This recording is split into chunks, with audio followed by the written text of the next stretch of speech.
And he described the people who had fled, or evacuees from Orleans Parish, and used some terms like trash to describe some of the people coming into the parish. And we had to remind him that profiling on the basis of race is illegal under the Equal Protection Clause, that he has to target people based on conduct and behavior, or that he has evidence that the people have committed a crime, or that they are conspiring to commit a crime. Otherwise, people are to be left alone. Is one of those, and of course the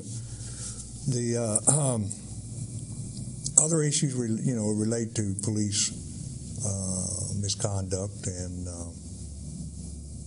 we get complaints on that from time to time and do investigations on it from inmates who have been put in prison or jail. We've got a couple of cases now of inmates pro-Katrina who were incarcerated at the Orleans Parish Prison. One of them, a very interesting case of an individual who stayed here during the storm, and he was in his house where he lived, and the National Guard saw him on the balcony overhead, I think down on Magazine Street here in New Orleans, and they came after him, came over the fence and came and searched the house, and they found a marijuana cigarette. They found a BB gun that didn't work, and they ended up arresting him and taking him to Camp Greyhound, which was the only jail that was in operation at that time, where they converted the Greyhound bus station here to a jail. He had to sleep on the floor a couple of nights, a concrete floor in a cage, essentially, and with his shoes for a pillow, and then was taken off to a DOC, a prison, and kept for 7 months without charges, and was finally released. Didn't have an attorney and was never brought before a magistrate during that period of time.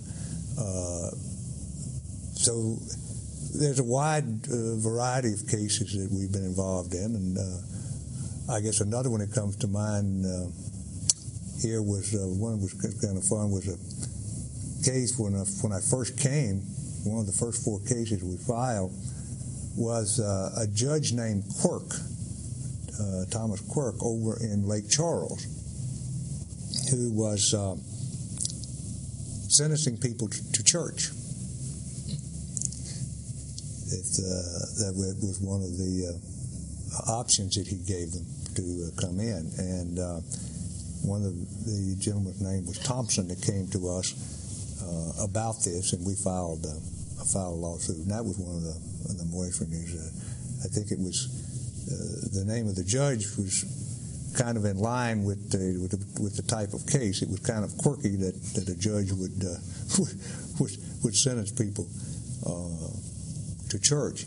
So we've gotten all kinds of cases.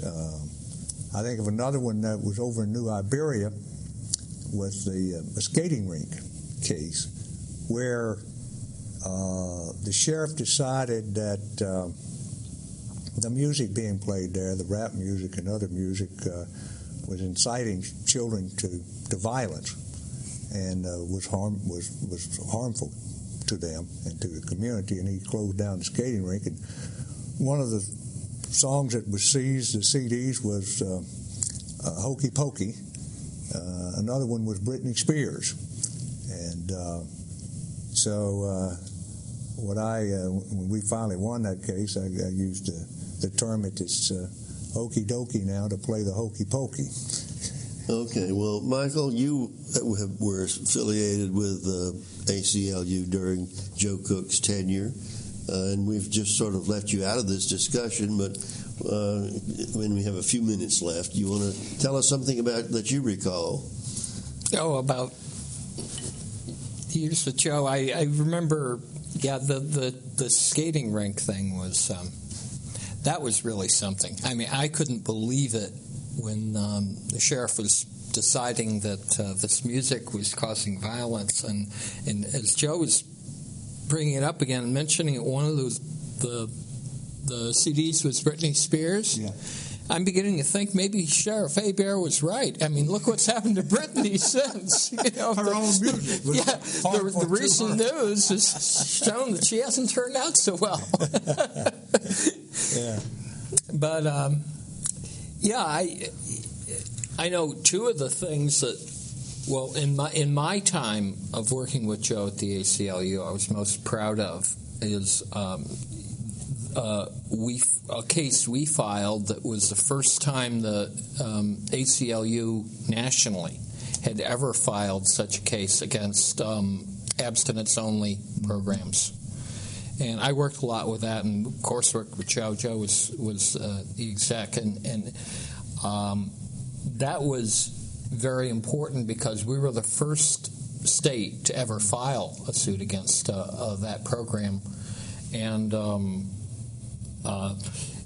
I got to admit, it was easy to do in Louisiana because the reports, they were very proud of saying they were giving out, Bibles with the kid's name in gold on them, and that they were holding prayer vigils at abortion clinics, and that's how they were using the federal funds for the abstinence money. So it made it very easy to win because they didn't even try to cover up their activities. Unfortunately, our time has run out.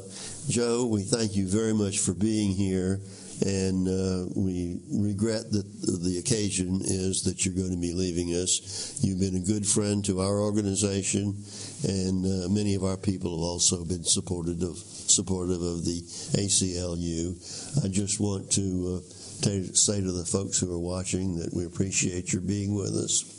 And we're going to do another show with Joe Cook. You'll get a chance to hear a little more about the cases that he's interested in. And most of the ones we're going to talk about next may be Louisiana rather than national matters. And we hope you will be watching our show again.